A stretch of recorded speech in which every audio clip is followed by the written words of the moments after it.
Hello दोस्तों, मैं नीतू आपका स्वागत करती हूँ आपके अपने channel UGC net self study में। और यहाँ जो है हम लोग डेली क्या देख रहे हैं, PYQ देख रहे हैं। हिंदी साहित्य से महत्वपूर्ण, चाहे वो रचना हो, उपन्यास हो, कहानी हो या साहित्य की अन्य विधाएं हो, तो भी को हम देख रहे हैं साथ साथ। तो ये आपके एग्ज़ाम के प्रिपरेशन के लिए बहुत ही इम्पोर्टेंट है। और ये रिवीजन सीरीज है, PYQ के द्वारा हम लोग रिवीजन कर रहे हैं अगले एग्ज़ाम के लिए, जो कि आपका UGC नेट दिसंबर 2024 या फिर आपका जनवरी भी जा सकता है 25 एग्ज़ाम। और BPSC TRE 4 से जो भी जुड़े हुए हैं, जो एग्ज़ाम देने के लिए तैयार हैं, तैयारी में लगे हुए हैं, तो इस चैनल से आप जुड़ सकते हैं, क्योंकि यहाँ पर मैं डेली का PYQ सीरीज करवाती हूँ और फुल डिटेल्स के साथ करवाती हूँ, जो कि आपके एग्ज़ाम के लिए काफ़ी महत्वपूर्ण होने वाली है। तो आप ज़रूर से जुड़ें इस चैनल से साथ। और चैनल पर नए हैं तो ज़रूर से चैनल को सबसे पहले सब्सक्राइब कर लें, बेल आइकन प्रेस कर लें, ताकि हर इम्पोर्टेंट वीडियो आप तक पहुंच पाए और आप इसका लाभ ले सकें। क्योंकि ये जो सीरीज है आपके किसी भी एग्ज़ाम के लिए काफ़ी महत्वपूर्ण है। PYQ सीरीज है, कोई MCQ नहीं है। MCQ होता है कि वो पूछा भी जा सकता है, नहीं भी पूछा सकता है, उसका फुल गारंटी नहीं है। लेकिन इसका है कि गारंटी है, क्योंकि PYQ ऐसा चीज़ है कि आप किसी भी एग्ज़ाम का अगर प्रिपरेशन कर रहे हैं तो ये आपके लिए काफ़ी हेल्पफुल होती है। ठीक है, तो ये चलिए देखते हैं। पिछला वीडियो अभी तक नहीं देखा है तो आप देख सकते हैं। भाषा सीरीज से मैंने लगभग 300 से ऊपर MCQ प्लस PYQ दोनों साथ साथ करवाए हैं, और सभी यूनिट को टॉपिक वाइज मैंने छुआ है। तो आप ज़रूर से देखें उसे, बहुत ही महत्वपूर्ण वीडियो है वो। और चलिए आज के लिए चलते हैं। आज ये देख सकते हैं, ये नवंबर 17 तृतीय प्रश्न पत्र। ठीक है, तो ये देखते हैं, काफ़ी महत्वपूर्ण है। चलिए तो पहले प्रश्न की तरफ, और मैं बताते चलूं कि यहाँ जो है 50 से ऊपर हम डेली प्रश्न करते हैं PYQ सीरीज, जो कि काफ़ी महत्वपूर्ण है और कम टाइम में करते हैं। ज़्यादा लेंथी वीडियो नहीं है, इसीलिए मैं शॉर्ट फॉर्म में ये प्रश्न आपको करा रही हूँ। और जहाँ फुल डिटेल्स देने का है वहाँ मैं साथ साथ बताते चलती हूँ, जो कि आपके एग्ज़ाम के लिए महत्वपूर्ण होता है। चलिए देखते हैं, कम टाइम में और ज़्यादा प्रश्न करते हैं, काफ़ी महत्वपूर्ण सब। चलिए तो पहले है कि सिद्धों में प्रचलित महामुद्रा शब्द का अभिप्राय क्या था। तो ये था कि सिद्धि प्राप्ति हेतु स्त्री संसर्ग ये प्रचलित था, जो कि महामुद्रा के नाम से जाना जाता था। ठीक है, तो ये जो है हिंदी के सिद्धों का संबंध जो है कि बौद्ध धर्म की वज्रयान शाखा से है, आपको पता है। और जिसमें महामुद्रा को व्याख्यायित करते हुए कहा जाता है कि तांत्रिक उपासना में वह साधना सिद्ध योगिनी, जिसे कि साधक बोला जाता था, और अपनी सहचरी बनाकर साधना करता था। और तब उस साधना पद्धति को क्या कहा जाता था, महामुद्रा कहा जाता थे। आपको ध्यान में रखना है। ठीक है, और जहाँ तक अगर सिद्ध साहित्य के बारे में थोड़ा सा अगर मैं डिस्कस करना चाहूँगी, क्योंकि यहाँ से प्रश्न पूछे जाते हैं, तो सिद्ध साहित्य के प्रथम कवि जो है, हिंदी के प्रथम कवि सरहप्पा, और जिनका ग्रंथ है दोहा कोश। ठीक है, आपको ध्यान रखना है कौन सा ग्रंथ है, तो दोहा कोश है। आपको साथ साथ ये भी ध्यान रखना है, क्योंकि ये काफ़ी महत्वपूर्ण है। और दोहा कोश में सिद्धि हेतु 4 मुद्राओं का वर्णन किया गया है। तो पहला मुद्रा कौन सा था, तो कर्म मुद्रा था। ठीक है, कर्म मुद्रा था। द्वितीय जो है वो धर्म मुद्रा था, और तृतीय जो था वो ज्ञान मुद्रा था, और चतुर्थ कौन सा था, तो महामुद्रा था। और इसी मुद्रा के बारे में यहाँ पर पूछा गया है। तो आई होप मैं आपको समझा पाई होंगी अच्छे से, तो आपको ध्यान रखना है। चलिए आगे देख लेते हैं प्रश्न। जैसे के श्रृंगार में मानसिक पक्ष प्रधान है, शारीरिक गुण यह कथन है। तो यह रामचंद्र शुक्ल जी का ये कथन है। आपको यहाँ पर कोई डिटेल्स ज़रूरत नहीं है, आपको पता होना चाहिए। चलिए आगे देख लेते हैं कि इसमें कोई संदेह नहीं कि कबीर को राम नाम रामानंद जी से ही प्राप्त हुआ, पर आगे चलकर कबीर के राम रामानंद के राम से भिन्न हो गए। यह कथन किसकी है? तो ये भी शुक्ल जी का ही काफ़ी महत्वपूर्ण कथन है, पूछी जाती है, ध्यान रखना है। आगे देख लीजिए कि विठलनाथ ने वल्लभ संप्रदाय में पूजा पद्धति का समावेश किया था। तो किस तरह का पूजा पद्धति का समावेश किया था? तो ये युगलो उपासना, ठीक है। कैसा? युगलो उपासना। तो स्वामी वल्लभाचार्य के पुत्र कौन थे? तो गोस्वामी विठलनाथ जी थे। और गोस्वामी विठलनाथ ने वल्लभ संप्रदाय में युगलोपासना, अर्थात कि इसमें क्या होता था, इसमें राधा कृष्ण के युगल रूप की उपासना की जाती थी, ये आपको ध्यान रखना है। चलिए आगे देख लेते हैं। आगे है कि सचिव वेद गुरु तीनी ज्यों प्रिय बोलहि भयास राज धर्म तनि तीनी कर हो ही वेगहि नास। यह दोहा कहाँ से है? तो ये रामचरितमानस के सुंदरकांड से ये उद्धृत है, तो आपको ध्यान रखना है। आगे देख लेते हैं कि डॉक्टर पीताम्बर दत्त वरथवाल के अनुसार रामचंद्रिका है। तो रामचंद्रिका कैसा है? तो यह जो है फुटकल कवियों का संग्रह है रामचंद्रिका, पीताम्बर दत्त वरथवाल के अनुसार। तो काफ़ी महत्वपूर्ण प्रश्न है, ध्यान रखना है।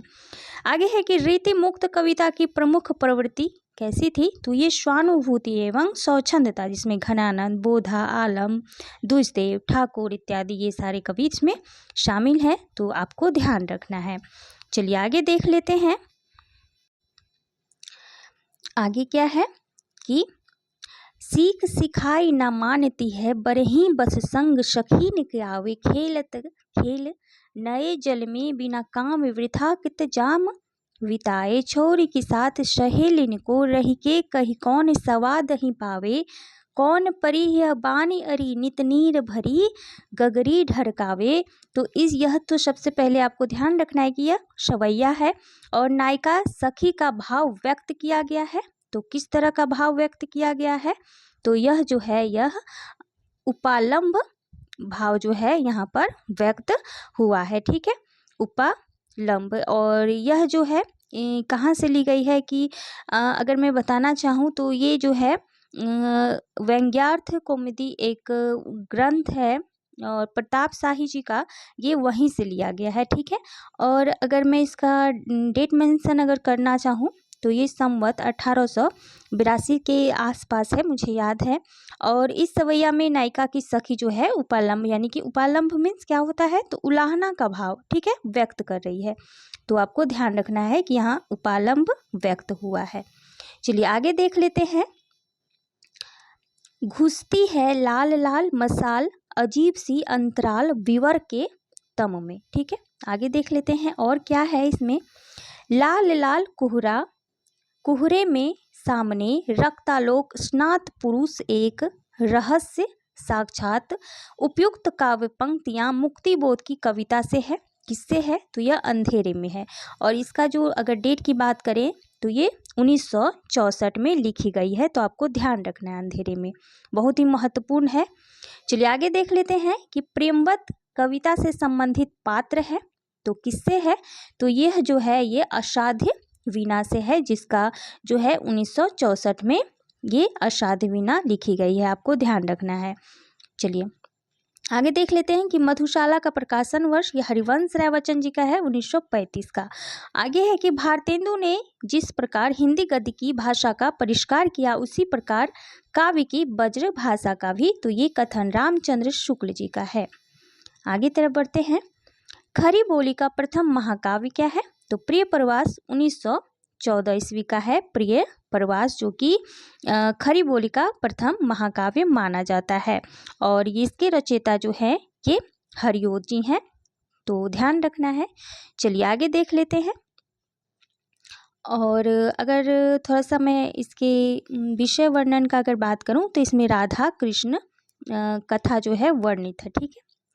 आगे है कि कामाध्यात्म की समस्या उठाई गई है, तो ये उठाई गई है उर्वशी में, ठीक है, उर्वशी। और उर्वशी जो है रामधारी सिंह दिनकर कृत ये काव्य रचना है, और इस रचना के लिए दिनकर को ज्ञानपीठ पुरस्कार भी प्राप्त है, तो ये भी साथ साथ आपको ध्यान रखना है।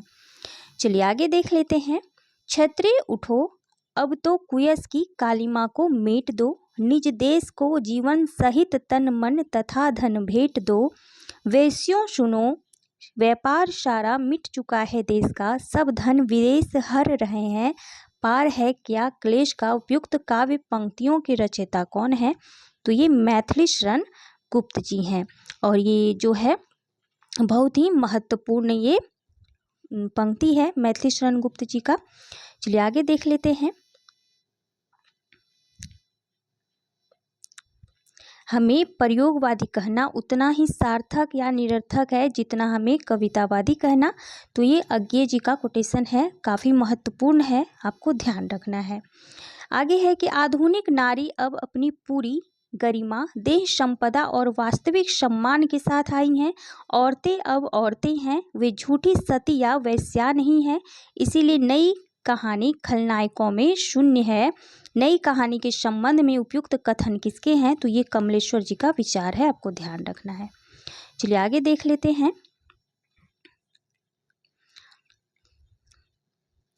आगे है कि सिख अमलदारी को उखाड़ती हुई ब्रिटिश साम्राज्यशाही का चित्रण हुआ है। तो ये मैयादास की मारी उपन्यास में हुआ है, आपको ध्यान रखना है। आगे है कि भारतीय काव्यशास्त्र का नवनिर्माण शीर्षक निबंध के लेखक कौन है? तो ये नंद दुलारे वाजपेयी जी हैं। साहित्य की आस्था तथा अन्य निबंध ग्रंथ के रचनाकार हैं। तो ये महादेवी वर्मा जी का निबंध संग्रह है। कलम का मजदूर, कलम का सिपाही, मेरी पत्नी और भेड़िया, प्रेमचंद्र घर में, इनमें से जीवनी नहीं है।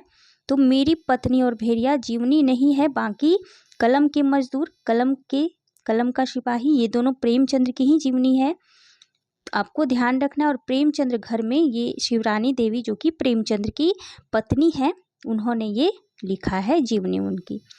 आगे देखते हैं कि पूर्वी पाकिस्तान से विस्थापित होकर बिहार के पूर्णिया जिले में हिंदू शरणार्थियों की दारुण कथा का चित्रण किसमें की गई है?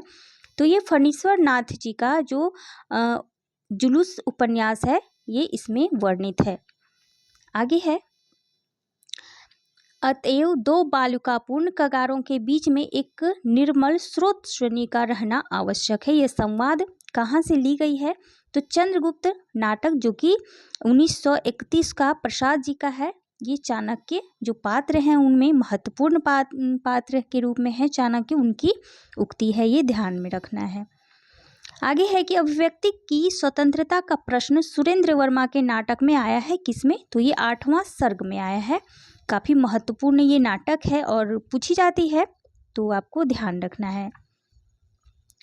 चलिए आगे देख लेते हैं कि रस सूत्र, विभाव अनुभाव, व्यभिचार, संयोगात्र, निष्पत्ति, तो ये ग्रंथ में आया है कहाँ से? तो ये नाट्यशास्त्र जो कि भरत मुनि द्वारा रचित है नाट्यशास्त्र, ये उसी में सूत्र है। आगे है कि जहाँ बिना कारण के ही कार्य की संभावना व्यक्त की गई हो वहाँ अलंकार कौन सा होता है? तो ये विभावना, जहाँ बिना कारण के कार्य दिखाई दे वहाँ विभावना अलंकार होता है।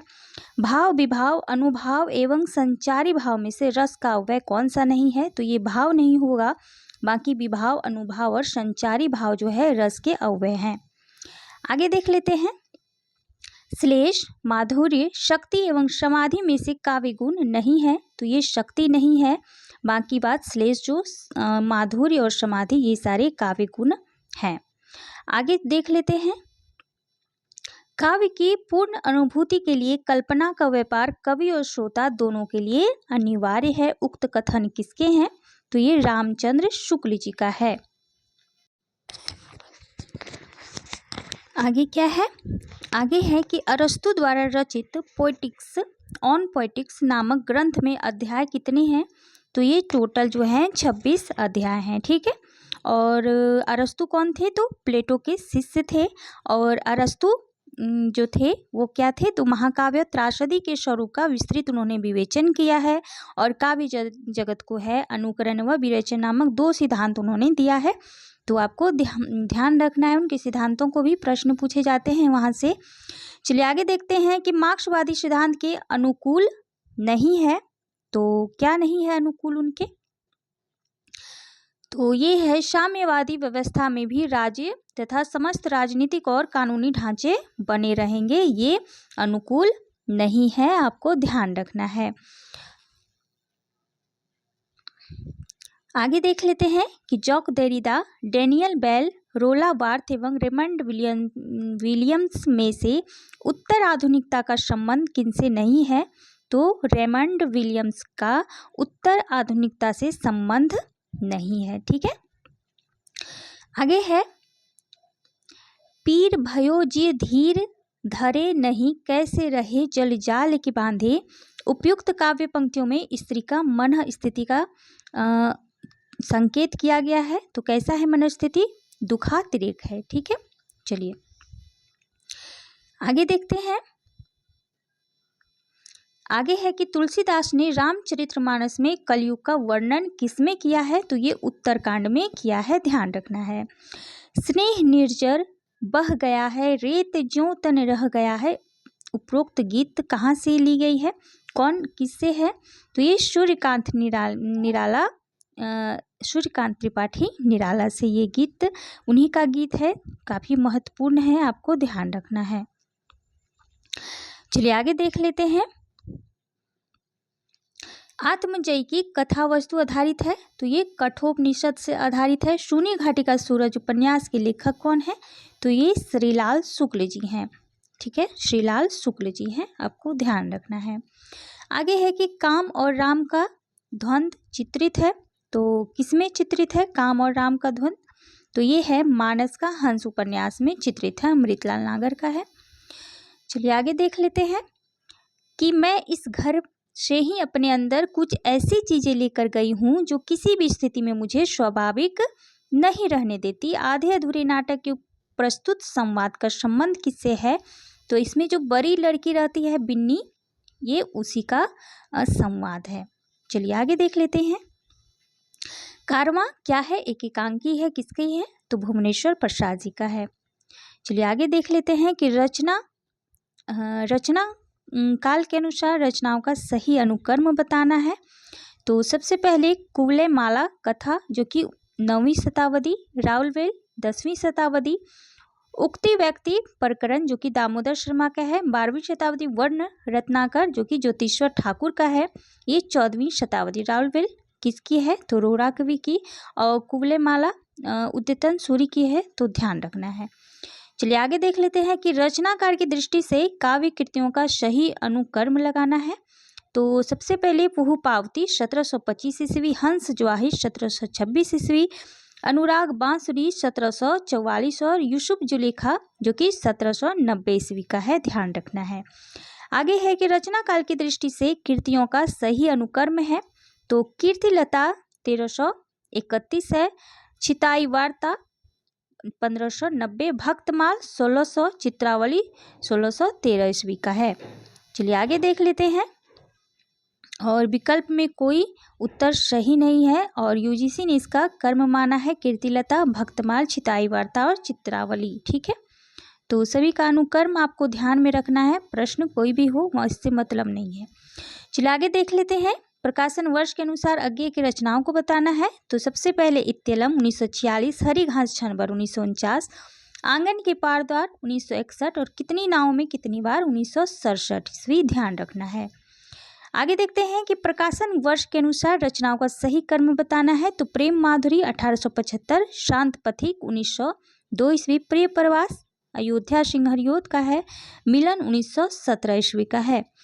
प्रकाशन वर्ष के अनुसार महादेवी वर्मा की रचनाओं का क्रम बताना है। तो निहार 1930, रश्मि 1932, नीरजा 1935 और दीप शिखा 1942 ईस्वी का है।